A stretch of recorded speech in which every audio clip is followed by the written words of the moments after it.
바이타민 사냥꾼. 진리란 명예 따위와 상관없이 실험을 해야만 손에 넣을 수 있는 도깨비 불이다. 미생물 사냥꾼 더 라이프. 1926년에 과학에서 첫 번째 발견자가 되는 것이 무엇보다도 중요하다. 두 번째로 발견하면 위대한 예술작품을 뺏겼을 때보다 겨우 조금 더 명예로워질 뿐이다. 20세기 초는 과학자가 경쟁에서 1위를 차지하면 빛나는 영예를 누릴 수 있었던 첫 번째 시기였다. 과학자와 대중에게 인기 있는 주제인 비타민은 공개적인 경쟁의 장이었다. 비타민을 정제하고 화학 특성을 규정하는 첫 번째 인물이 되려면 학문적인 명성과 대중의 인정을 동시에 얻었다. 이는 결론적으로 그러한 보상을 꿈꿀 만큼 그들은 야망과 자부심을 지닌 과학자들을 비타민 연구실로 끌어들였다. 순수한 비타민을 찾아라. 1920년대 과학계는 비장이지만은 생명활동에 꼭 필요한 물질이 결핍되면은 결핍병이 발생한다는 개념을 받아들였다. 비타민은 그러한 명령서의 이름으로 널리 알려졌으며 비타민의 정의는 오직 생물학적인 활성으로만 규정되었다. 비타민은 각기 병과 결핍병을 예방하는 물질이었다. 이들의 화학적인 특성은 대강 이해되었고 분자하고는 알려지지 않았다. 비타민C는 결핍병을 예방하는 감귤류즙과 다양한 과일 및 채소에 함유된 물질이었다. 수용성이고 산성이며 염기성 용액보다도 산성 용액 속에서 더 안정적이었다. 가열하거나 공기에 노출시키면 결핍병을 예방하는 효능이 사라졌다. 그런데 비타민이 정확하게 무엇인지 어느 원자를 포함하는지 그 원자들이 어떻게 배열되어서 분자를 구성하는지 어떠한 방식으로 대량 생산할 수 있는지 등 수수께끼로 남아있었다. 당대의 저명한 과학자 실베스터 솔로몬 질바는 앞으로 생화학자가 임무를 수행할 타향이 마련되었다. 생화학자가 제대로 임무를 수행하기 위해서는 순수한 비타민 C, 즉 비타민 C의 결정이 필요했다. 그런 결정을 얻는 과정은 어려웠다. 일반적인 전력은 식물성 재료에서 출발해서 점차 불순물을 제거하는 방식이었다. 과학자는 각 단계에서 비타민 C가 잔류하는지 확인하기 위해서 남은 물질로 테스트했다. 레몬즙은 비타민 C의 가장 풍부한 공급 원이기는 하지만 두 가지 단점이 있었다. 첫째로 레몬즙은 불순물인 당류를 비타민보다도 훨씬 많이 함유한다. 비타민의 화학적인 특성은 당류와 너무 비슷해서 분리하기가 어렵다. 둘째로 비타민은 레몬즙 안에서 불안정하며 공기에 노출되면 급격히 효능을 잃었다. 실험 물질에서 비타민 C를 검출하는 유일한 방법은 동물, 그중에서도 가장 편리하게 기니피기를 대상으로 결핍병을 예방하고 치료하는지 이 효능을 테스트하는 것이며 이 방법은 생물 검정이라고 불린다. 과학자는 기니피그에게 결핍병을 유발하는 식단을 권고했는데 한각기적 물질인 비타민 B가 포함된 곡물의 버터 또는 유지방을 보충하여 비타민 A와 D가 첨가된 식단이었다. 연구자는 이 식단에 실험물질을 추가해서 결핍병을 예방하거나 치료하는 효능이 있는지 관찰했다. 정량 분석을 하려면 동물을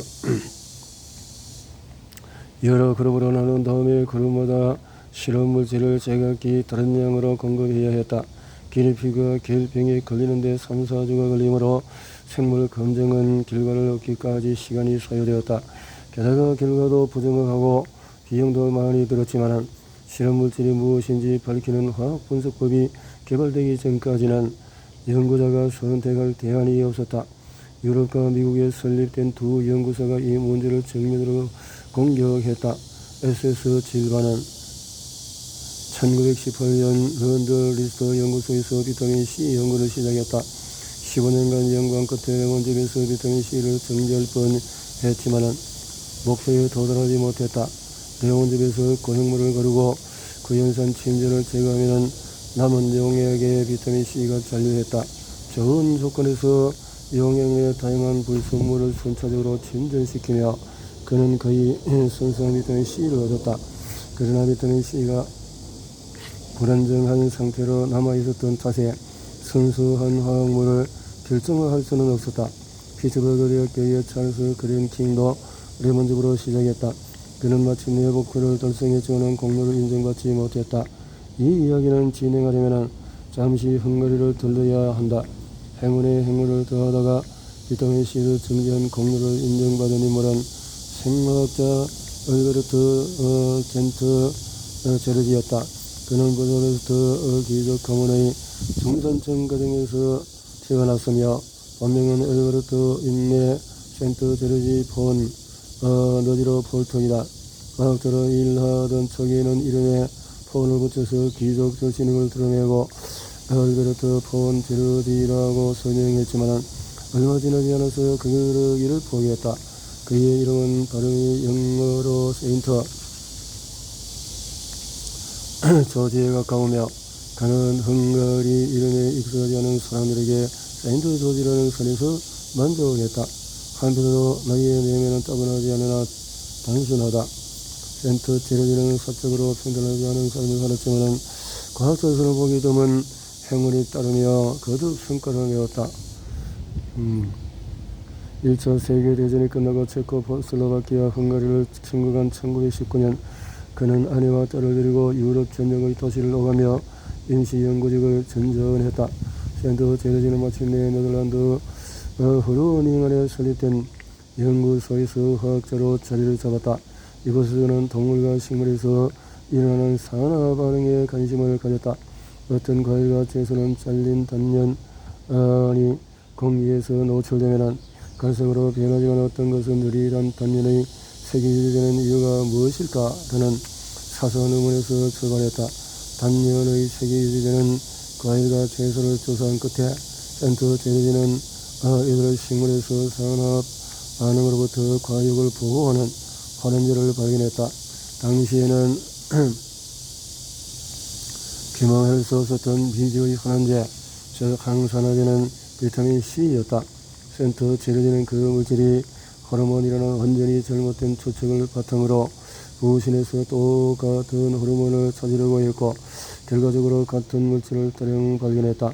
훗날에 그는 내가 새롭게 발견한 물질은 대부분 잘못된 추측에 근거해서 인정해야 한다고 말했다. 여기에 한 가지 덧붙이자면 그것은 행운의 추측이었다. 호르닝은 연구소의 책임자가 세상을 떠난 뒤에 센트 제르지는 다시 한번 자리를 옮겼다. 저명한 생리학 교수 프레드릭 가울랜드 홉킨스의 도움을 받아 케임브리지 대학교로 옮긴 센트 제르지는 연구원으로 일하며 홉킨스에게 지도를 받았다. 센트 제르지는 케임브리지에서 연구하는 동안의 병원과 양계천은 물론 오렌지에서도 소량의 발암물질을 결정화하는 데 성공했다.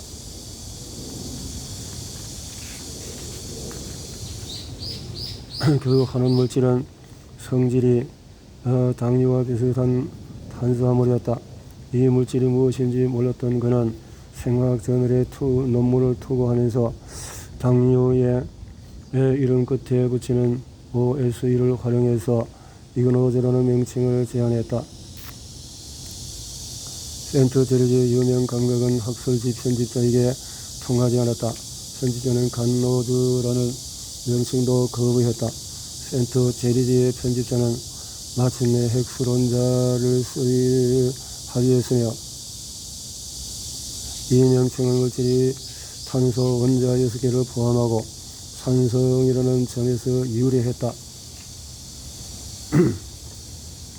홉킨스는 정제한 물질 일부를 리스터 연구소의 SS 진로에게 보냈다. 질바는 아무런 설명 없이 그 물질은 비타민C가 아니라고 보고했다. 질바는 그러한 결론의 근거를 대지 않았지만 얼추한 전문가였다. 그의 발언의 막중한 무게가 실렸다. 센트 제르지는 케임브리지에서 쉽게 구할 수 없는 부실에서만 다량의 핵수론산을 넣고 정제할 수 있었다. 그래서 미네소타에서 설립된 메이오 병원으로 자리를 옮기고 센트 볼의 도축장에서 부신을 구했다. 그는 핵수론산 결정을 25g 얻은 다음에 절반을 월터 하스에게 보냈다. 영국 버밍엄 대학교에서 탄수화물을 연구한 화학자인 하스는 결정의 화학 구조를 규명하려 노력했다. 그러나 주어진 물질의 양이 부족한 까닭에 구조를 밝힐 수는 없었다. 센트 제리는 비타민C 연구를 잠시 덮어두었으며 이는 어쩌면 핵수렁산이 비타민C가 아니라는 질과의 주장에 단념했기 때문인지도 모른다. 1931년 센트 제리는 헝가리 세계드 대학교 의과학과 학과장을 맡게 되었고, 센트 제리가 손에 넣은 행운 가운데 하나는 느닷없이 쉐비르 베이와 만났다는 것이다. 쉐비르 베이는 기니피그를 4그룹으로 나누었다. 양성 대조근인 첫 번째 그룹은 납작, 비리, 미강, 버터, 분유, 계열병을 일으키는 식단을 섭취하고, 이 그룹은 평균 26일 뒤에 모두 계열병으로 죽었다. 두 번째 그룹은 양성 대조근과 같은 계열병 식단을 공급받아 계열병을 예방한다고 알려진 레몬즙을 하루에 1ml씩 추가로 섭취했다. 이들은 건강을 유지했다. 세 번째 그룹은 실험실 표준 식단을 섭취하여 마찬가지로 건강을 유지했다. 네 번째 그룹은 중요한 실험으로 계열병을 유발하는 식단과 함께 핵수론산 1mg을 매일 추가로 섭취했다. 문제는 레몬즙뿐 아니라 핵수론산도 계열병을 예방하기는 하는가 하였다. 정답은 그렇다였다. 핵수론산은 비타민 C였다. 슈베르베이와 센트레지는 증거를 제시했다. S에서 질과는 결승선을 눈앞에 두고 패배했던 사실에 실망하여 공개적으로 이 일을 제기해주는 결과를 밝혀져놨다. 센트 제리의 핵수렁산은 비타민 C였다. 이후에 센트 제리의 핵수렁산이 정말 비타민 C인지 오랫동안 의심했으나 이를 검증하려고 시도한 적은 없었다고 밝혔다. 그는 화학 실험은 즐겼지만 동물 연구는 피했다. 또 비타민이 이론적으로 흥미롭지가 않다라고 생각했다. 무엇을 먹어야 하는가는 과학자가 아닌 요리사의 주된 관심사라며 무시하기도 했다. 하지만 센트 제리지는 비타민 C 덕분에 과학계에서 명성을 얻었다.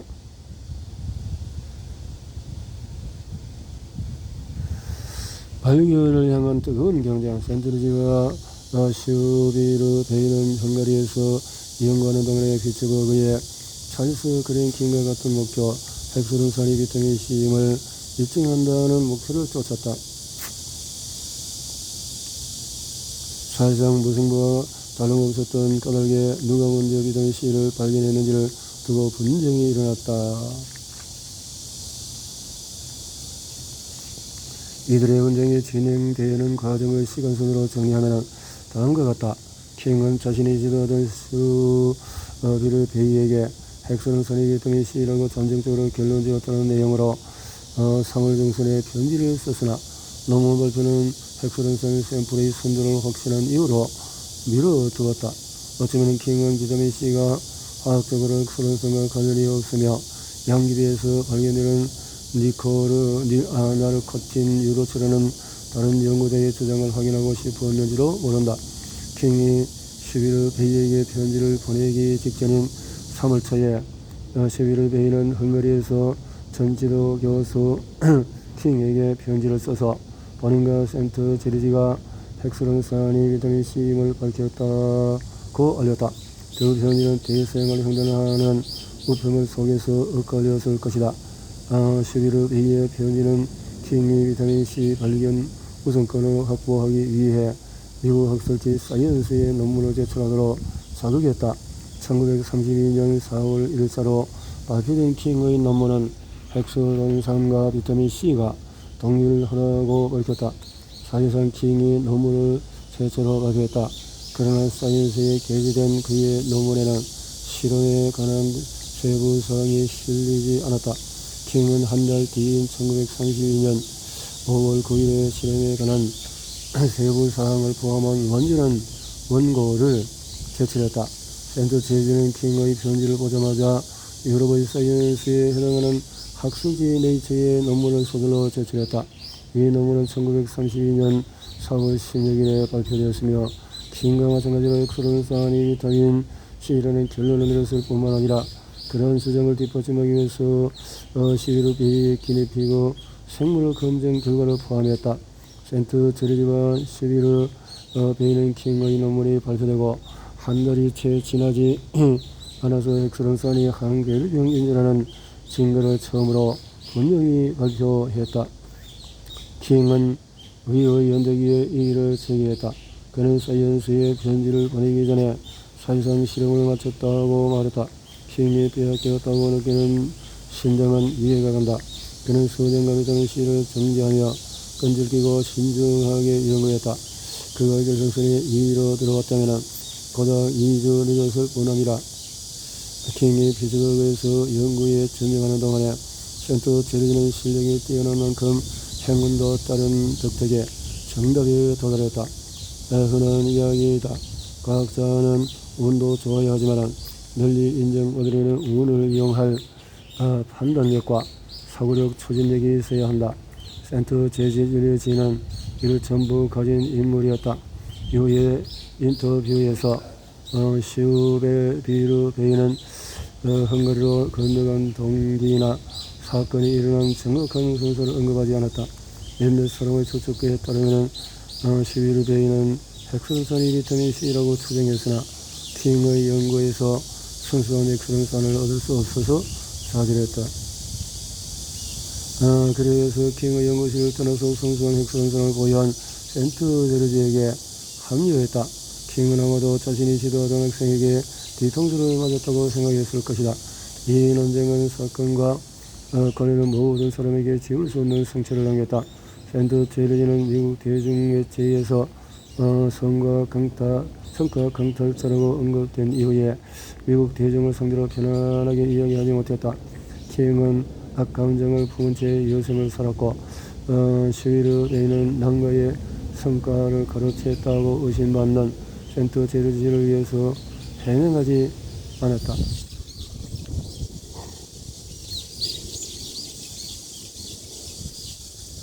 파프리카에서 얻은 결정.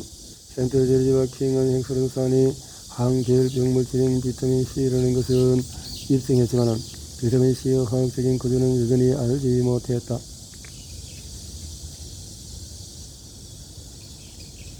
센트 제르는 이러한 행동을 두고 남편의 비겁함이라는 이름 붙였다.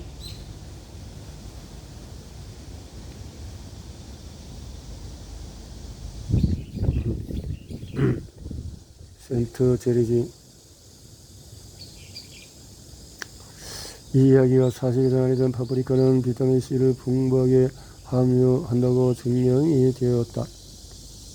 동력원에서 C 분자의 구조를 규명할 수 있도록 헥스론 사안을 결정을 했는데 어디서 공동 연구자인 화학자 월터 하스가 동료 제안에 따라서 센트 제르지와 하스는 물질의 명칭을 헥스론 사안에서 항계혈병 인자를 뜻하는 아스코르브 사안으로 변경을 했다. 센트 제르는 비타민 C를 발견한 공로로 1937년 노벨 생리의학상을, 하스는 같은 해에 노벨 화학상을 받았다. 이를 계기로 엑스런 사안이 비타민 C라고 처음 입증한 인물이 누군지를 두고 논쟁이 재점화되었다. 특히 피츠버그 지역 언론은 학계가 잘못된 판단을 때문에 맹비난했다. 피츠버그 포스트 제트는 엑스런산이 비타민 C라고 최초로 증명한 사람이 센트 제르지가 아닌 킹이라는 증거를 갖고 있다고 주장하면서 시비르 베이를 범죄자로 만들었다. 기사에 따르면 킹 박사가 지도하는 시비르 베이 박사는 킹의 연구실에서 얻은 지식을 받아 건너 센트 제르지 연구실로 가져갔고 그 덕분에 센트 제르지는 비타민 C를 발견하여 1937년 노벨 생리의학상을 받게 되었다. 시비르 베이는 센트 제르지에게 킹을 누설하지 않았다고 부인했다. 킹은 겉으로는 강한 태도를 보였다. 그는 센트 제르지가 비타민 C를 발견했을 뿐만 아니라 신진대사 연구에 경력을 바쳤다는 점에서 노벨상을 받을 적이 있다고 언급했다. 그러나 이와 동시에 킹은 피츠버그에 설립된 멜런 연구소 소속 영양학자가 사이언스에 투고한 논문을 인용했는데 이 논문은 스코르브 사안 발견의 우선권이 킹에게 있는 연대기를 제시했다. 샌드 제르지는 자신이 발견한 사안과 파프리카로 아스코르브 사안을 생산하는 방법에 특허를 초론하지 않았고, 이후에 파프리카는 비타민을 대량 생산하는 공정의 원재료로 쓰이게 되었다. 그는 다른 과학자들 그리고 겨울에는 비타민 결핍으로 고생하는 부기도 지역 아이들에게 아스코르브 산을 공급했다. 근데 센트 제리지는 아침 식사용 토스트에 발라먹는 스프레드를 비타민 C가 풍부한 파프리카로 생산하고 특허를 취득했다. 처음에는 스프레드에게 비타프릭이라고 이름 붙였으나 영어권 국가에서는 이 스프레드가 잘 팔리지 않는다는 이유를 친구들에게 듣고 이름을 프리타민으로 바꾸었다.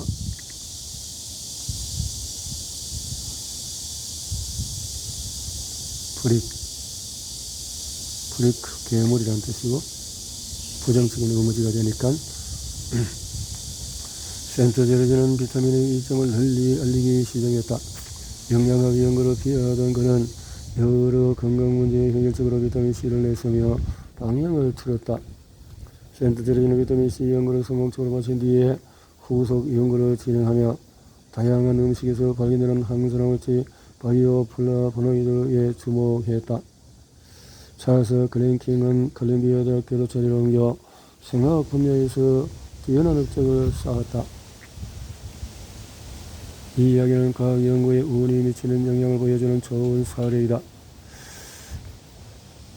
비타민 C의 화학적인 특성이 규명되고 아스코르브 산이 대량 생산되자 과학자들은 당대에 급속히 발전한 생화학 지식과 실험 설비를 연구에 적용해서 비타민 C가 생리작용과 신진대사에서 어떤 역할을 하는지 이해하게 되었다.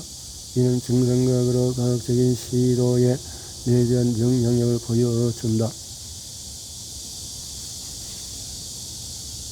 이 시기에는 비타민 C 연구로 노벨상을 받은 과학자는 없었지만 대단한 발전이 이루어졌다.